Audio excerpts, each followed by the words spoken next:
again, second grade. Mrs. Pecora here, reading Mrs. Patty is Batty. So in our last chapter we left off, the boys were trick-or-treating and something jumped out at them. Oh no, I wonder what it could be.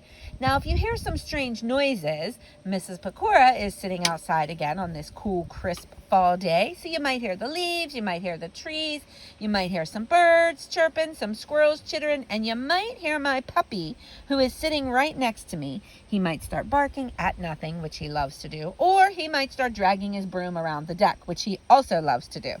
So anyways, if you hear those noises, didn't want you to be alarmed. So let's continue reading chapter 7 and 8 of Mrs. Patty is Batty.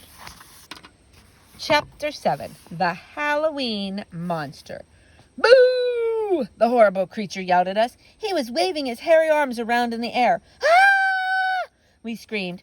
I think the three of us jumped about 10 feet high. Take our candy! Ryan yelled. Take it all, just don't kill us! It was a hideous creature with thick brown hair all over its body.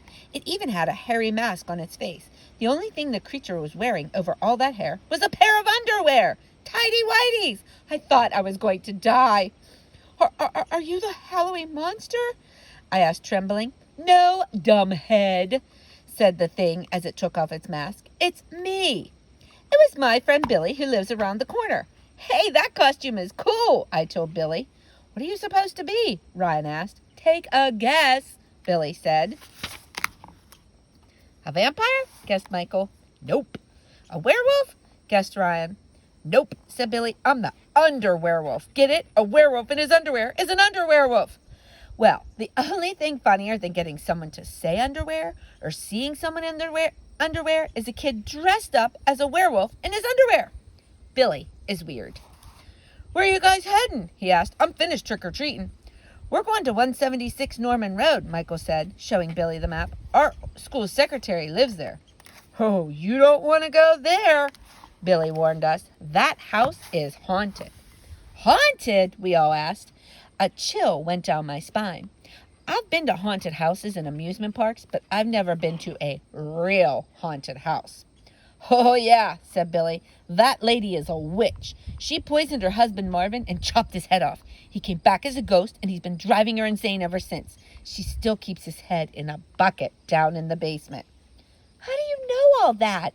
I asked. I know everything, Billy claimed. I'm in the gifted and talented program at my school. Wait a minute, Michael said. Why did she chop the head off if he was already poisoned?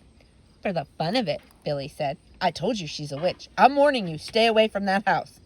It was hard for me to imagine Mrs. Patty poisoning her husband or chopping his head off. Every time I get sent to the principal's office, she seems so nice. One time, she even gave me a lollipop. I really wanted to see what kind of candy Mrs. Patty was giving out, but if she chopped my head off, I wouldn't be able to eat the candy anyways. I didn't know what to do.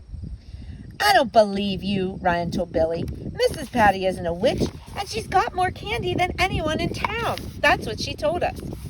She just told you that, so you'll come to her house, Billy said. Go see for yourself, but don't say I didn't warn you. When she poisons you and chops your heads off, don't come running to me. Billy left. I put my hand over my neck. Maybe Halloween isn't my favorite holiday after all.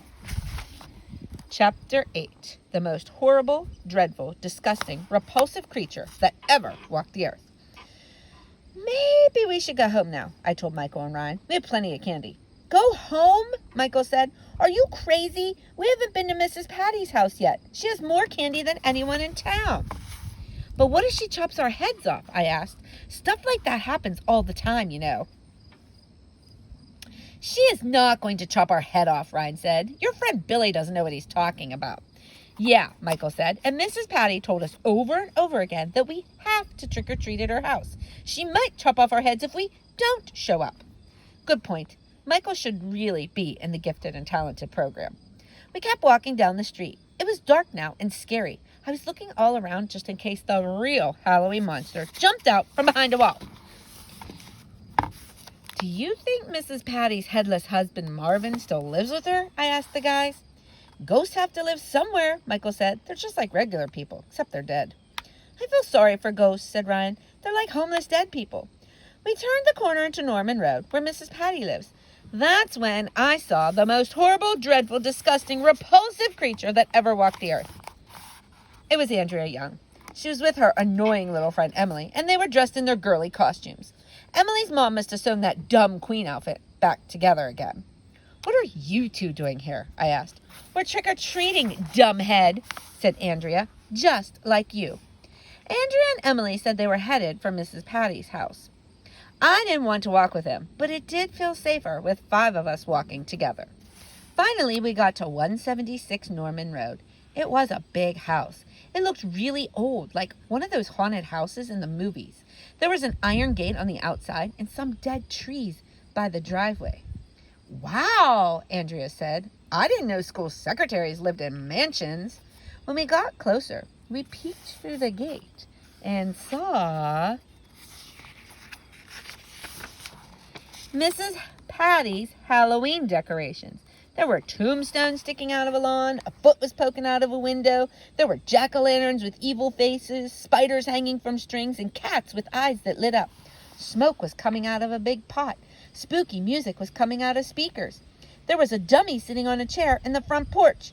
I hope it was a dummy anyway. If that thing moved, I decided I was going to make a run for it. "This place is creepy," said Emily. Andrea shivered. "Mrs. Patty sure goes all out when it comes to But she didn't get to finish her sentence, because suddenly the front gate squeaked open. Nobody even touched it or anything. "Come inside," said a weird man's voice, "if you dare." Ooh, boys and girls, we're going to stop there for today, so stay tuned. So let's see what happens in Chapter 9 of Mrs. Patty is Batty. Have a great day, second grade.